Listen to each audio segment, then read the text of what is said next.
Hey Emily, I got your email. Let's see. I see you made a plot class. Congratulations.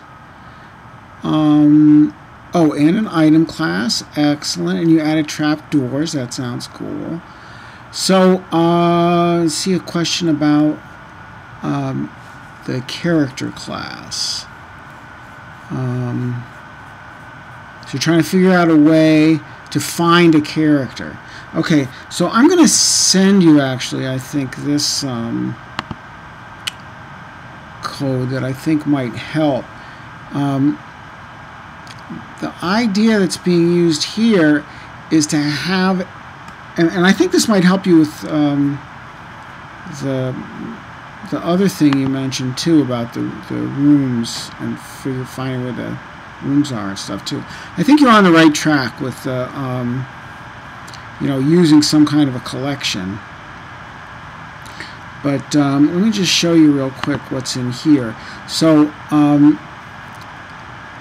they have this, they have an item object, and I don't know how yours is set up, but this is just, again, just to give you ideas. It's not necessarily exactly how you're going to want to implement it, but this is one way to get to do item with weights and stuff like that. So there are these individual item objects, and then there's this class called items, which is a collection of all the items. And in here they have a way of finding a particular, let's see, get to the way, do they? Get, item, get, put, remove. Of getting a particular item by its name. I think actually there might be an exercise someplace that talks about doing a find. Well, but this looks like you can just pull it up by its name. And then, so what I was thinking was your characters, if you have multiple characters that can be in a particular room, or maybe can even move from one room to another, it's kind of like this idea of items, right? Because items are in a room and characters are in a room. So maybe use the same kind of idea. So this has the way they do it here is actually they have a private hash map of items that are keyed by the string. So the name of the item and then the item itself is in this hash map. So you can just do like a put to put one in and a get to get one out. So let's see, where do they do that? So it looks like they've referenced items in room here. Let's just see. Yeah, so so each room has its own items class that stores the items for that room. Okay, and then you have to create a new one in here, and you can do so. Oh wait, that's not an item. Yeah, so you can add an item this way. Put item, find item, get item, and so on. Okay.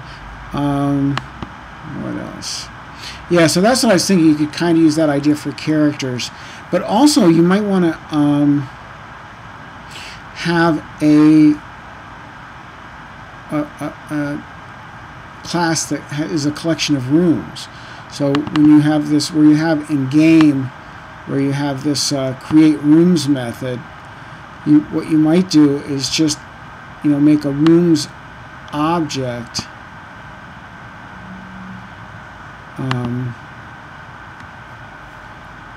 And the trick is going to be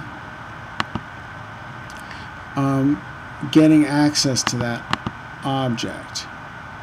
So that you might need a little bit of help with. If you have questions with that, go ahead and ask me. There are a couple of different ways to do that. So I'll let you think about it a little bit, and then if you can't figure that out, then ask me. But I think that might be a good way to do it, is to have a collection of rooms, and then you can, I'm not sure exactly what your plan is for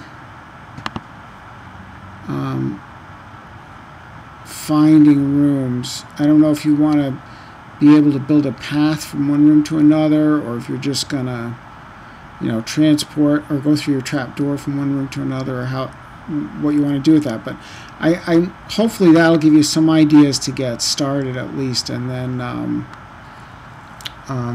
if you have questions, then just go ahead and shoot me another email.